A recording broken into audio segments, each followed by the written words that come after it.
I'm ready to kick my girlfriend out because all she does is scroll TikTok and blow my money, but dumping her might turn me into the villain who left her homeless. I, 24 male, met a girl, 22 female, in a community college class when I was 20. We came from very different backgrounds. I was middle class trying to find a cheaper way to go to college, and she was living in almost poverty going to school because she was forced to by her parents who were threatening to kick her out. She dropped out about a year into her schooling while I continued and finished. During her first year we formed a relationship and she moved into my apartment more or less. Her relationship with her parents is pretty much non-existent and she has little to no outside friends besides one or two women she knew from high school, who are deadbeats in my opinion. I make around $80,000 a year so we live relatively comfortably, but there's still some strain on finances. I can't exactly say when I started losing feelings, but the fact that she refuses to work, will not cook and wants to eat out every day, does not want to go to school, and continuously wants to buy and spend money on clothes and other stuff just slowly started grating me more and more. I work in a female-dominated workplace, and seeing, having conversations, and interacting with coworkers who have so much going for them, have fun hobbies, and aspirations makes it all the more worse when your girlfriend is chronically online and spends 7 hours a day scrolling through Instagram or TikTok reels and thinks having sex is all she needs to do on her end. Our relationship isn't bad, we have fights every now and then like an average couple, have an active sex life, but that's pretty much it. From her perspective if I broke up with her it would be out of nowhere, but I'm pretty much done, and know I could move on quickly and have nothing to be regretful about as shitty as it sounds. The problem comes in her having no job, no finances, almost no friends, and no family support unit. I'm not a monster, I don't want to make someone virtually homeless, but I don't want to be stuck with someone who has nothing going for them either. I don't know what to do. Update the next day. For starters I want to thank everyone for all the advice I was given on the last thread as it helped me formulate how I would go about doing this. When I made that post I was having an extremely bad day and didn't expect it to blow up like it did, so I don't think I was able to give her a fair defense. Also I got dozens of messages, ranging from asking me to hand out her contact info so they could take her in as a live-in ex-girlfriend, to helpful advice telling me to start hiding anything valuable. When I had said that she had come from poverty, her father is a laborer while her mother also lives a similar lifestyle to how she lives now. Their home is maybe 1,100 square feet and in a terrible place in town, and given her father's past ultimatum, I don't think he will take her back as she hasn't been back home in years. Yes, I have talked to her about this, since January maybe 3 times. Either by gently telling her it would be nice if she went out more to find a hobby at the very least to flat out saying she was wasting away on her phone and that she needs to get a job or go back to school. Each time she either changed the subject, makes it a joke, or follows through for a couple of days before going back to her usual self. She is a kind partner, who asks me about my day, always tries to make me laugh or lighten the mood when I get annoyed, and generally shows a lot of affection. Which makes me feel terrible when none of that works anymore, and I just see her as another person. Now for the confrontation. Last night when we were both getting ready for bed, I didn't take my clothes off and instead just stood there telling her we needed to talk. At first she was just smiling and jumping up and down on the bed with her knees thinking I wasn't as serious as I was, but eventually she was able to read the mood. I told her something wasn't feeling right anymore, that I've tried to make this work and be patient with her for the past few years, but I didn't know how much more time I was willing to spend waiting for her to get a job, go back to school, or just get a hobby if anything. I told her that it annoyed and grated me that she just didn't seem to care about herself, and that I hated she had no goals or aspirations. This was probably the first time in a long time she was as attentive as she's ever been during this conversation, and agreed to whatever I was saying, even also giving suggestions on where she can apply, what courses were starting to interest her, and even said I could look over her as she submitted applications online to make sure she wasn't lying. In her head it seemed like I was still willing to make this work, and a part of me believed this would finally be the moment that she would change. So it made the next part even harder for me and for her.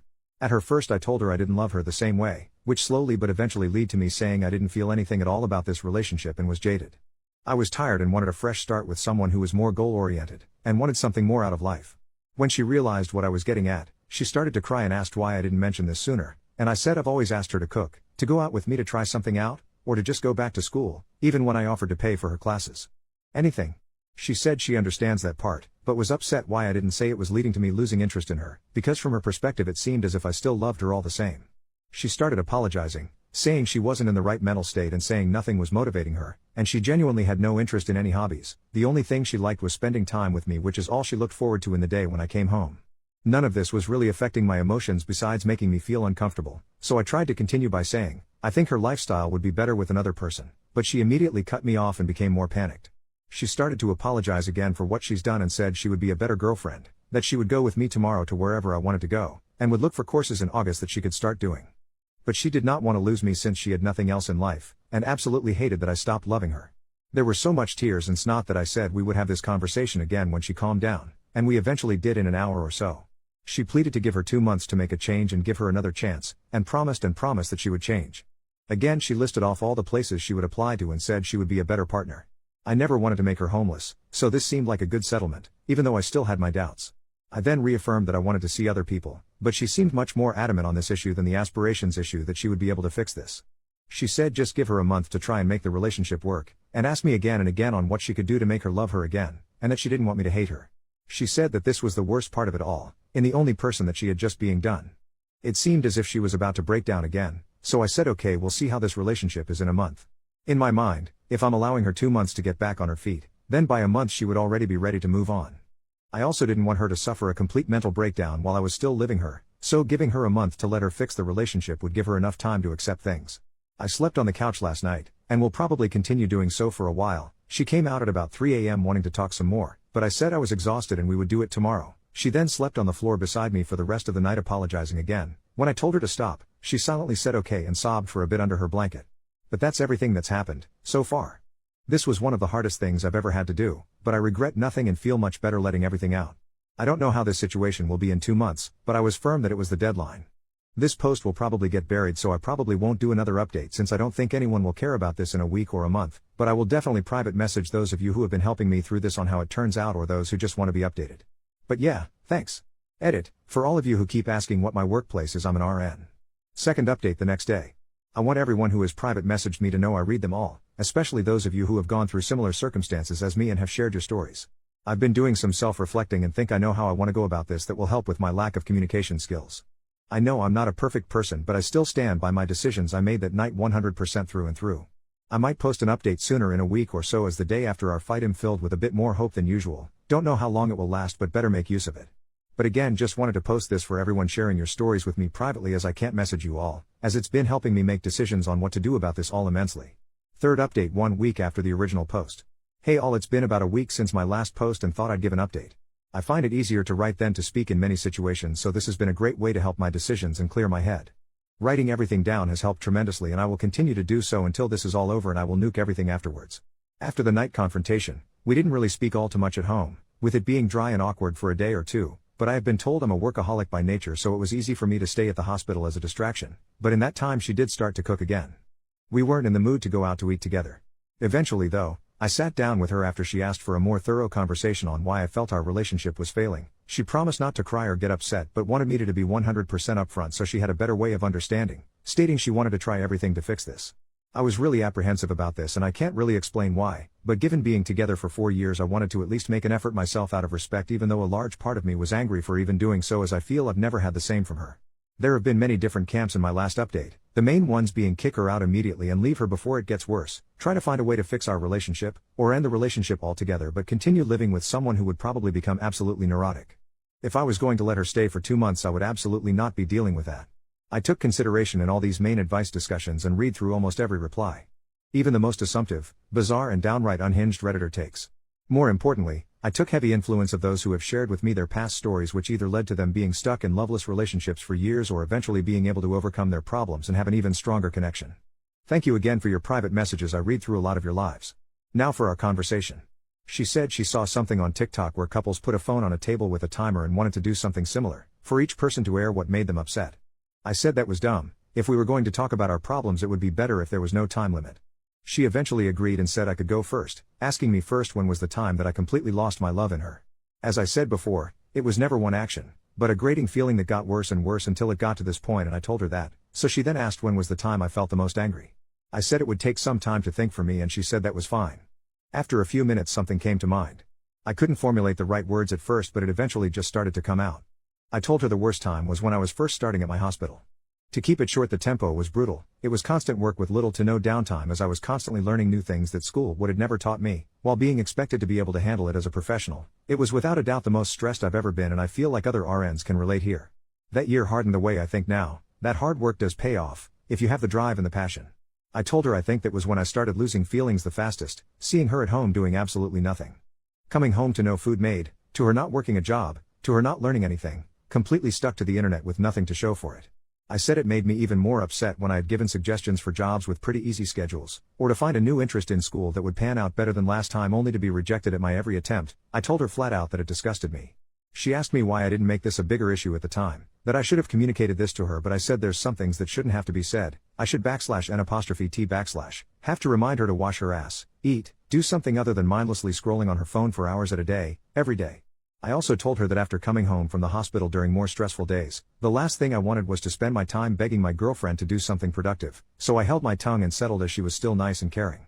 I had no other reasons to end it, and so the resentment grew worse from then on. It was around here that I became more mean to my regret now, but I will still input it as I have everything else. I told her that when she dropped nursing, I was upset since I felt that she was more than capable of doing what I had done.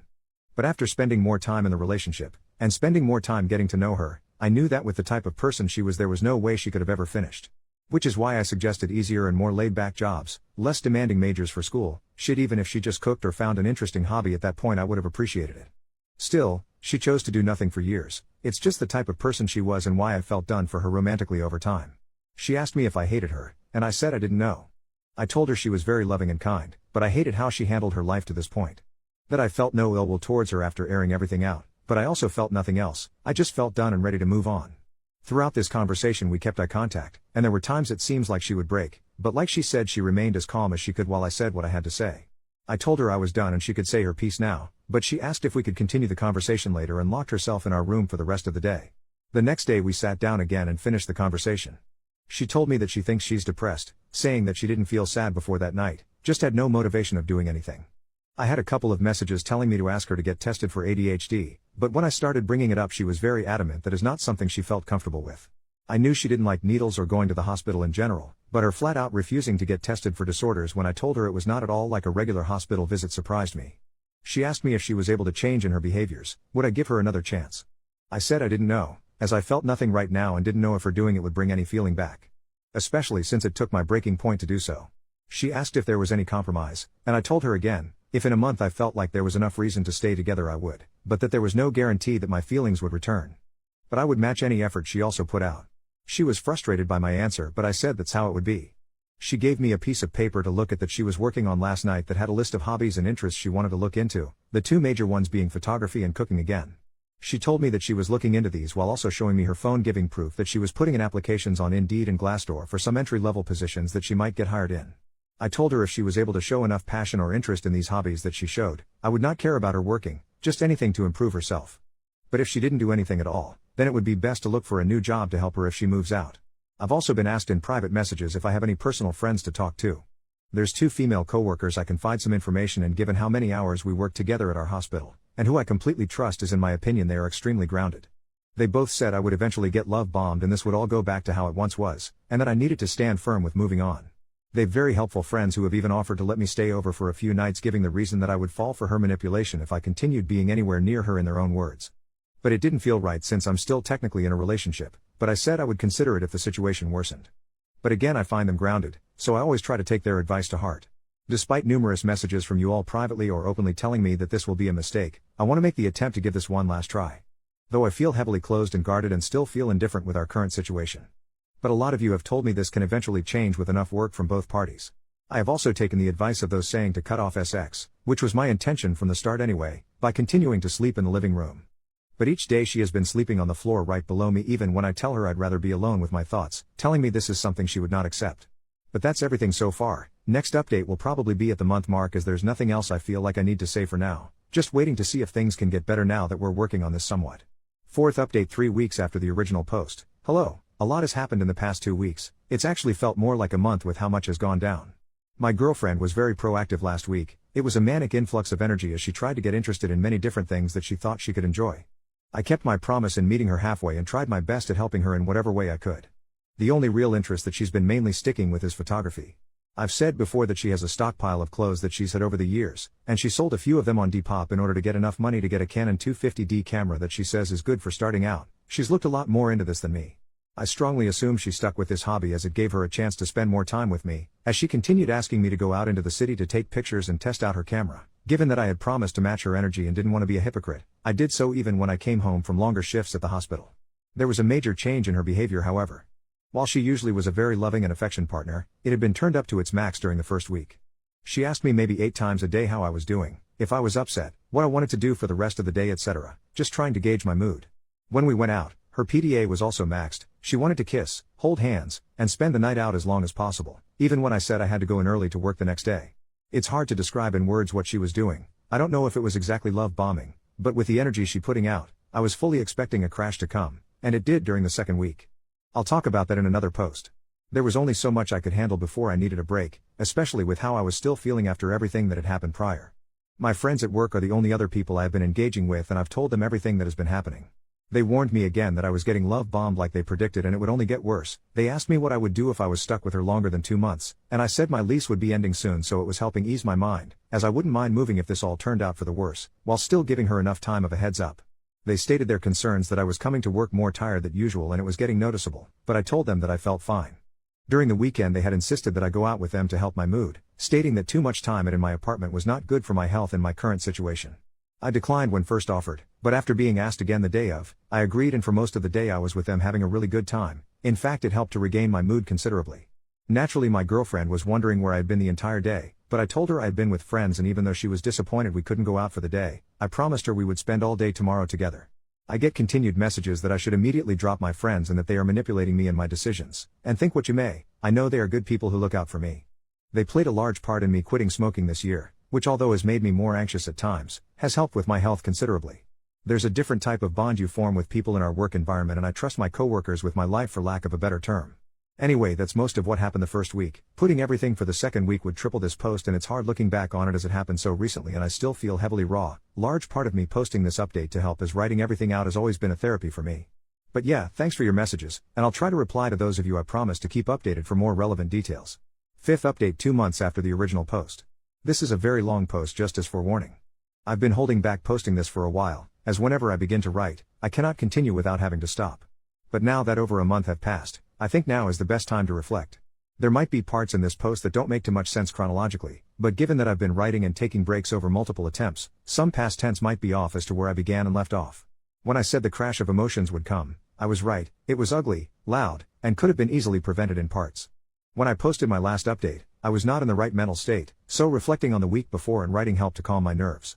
I'm also a bit embarrassed to admit that I started to smoke a bit again, but it also helped tremendously in my mental, which was getting close to crash as of recent, and without the help of my friends I didn't have much else to turn to. This breakdown was something I could not tell them since I didn't want them stepping in.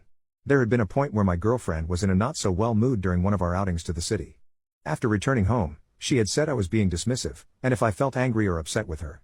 Trying to be better with communicating, I said that I was getting uncomfortable with her constant need of affirmation and affection, as it was continually constant. Given that she was still sleeping in the living room at night, I was getting no time alone to myself at all while at home, and after so many outings, I was starting to get physically and emotionally drained.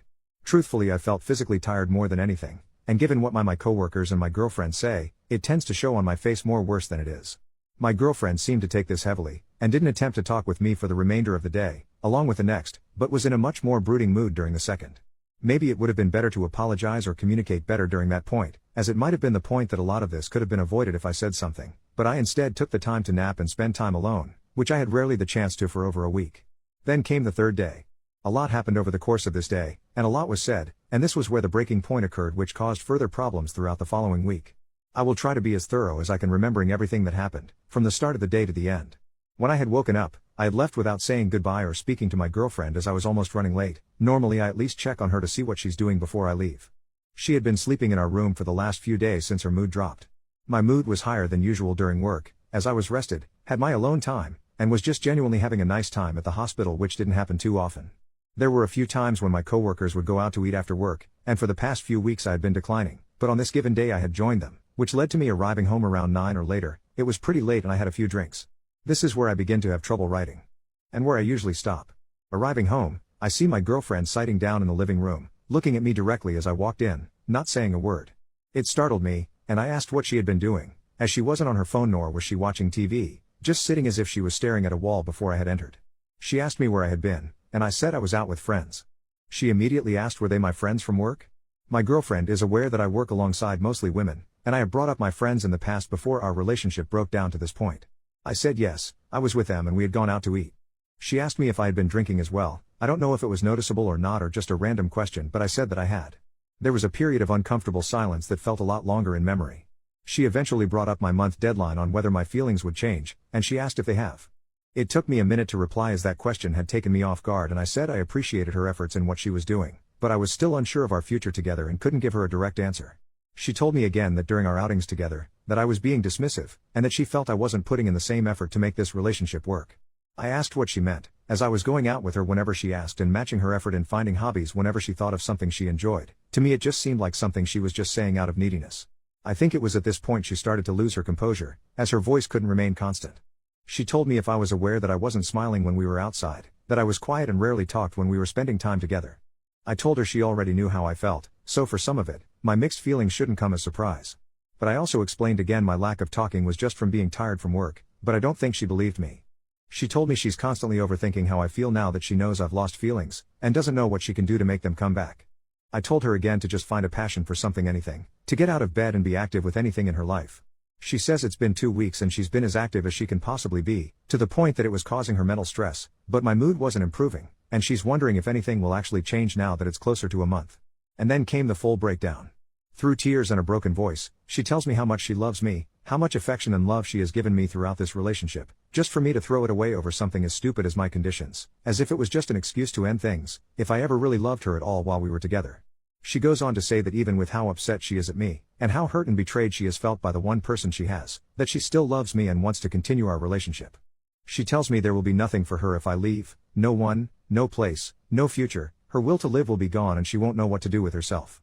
Now there's a lot I could have said during this, but I don't think I can accurately convey just how hard she was breaking down emotionally during this exchange. There were points as to where she was almost screaming, completely bawling, and it all just made me freeze, as this was the first time I've ever witnessed her fall apart at this level.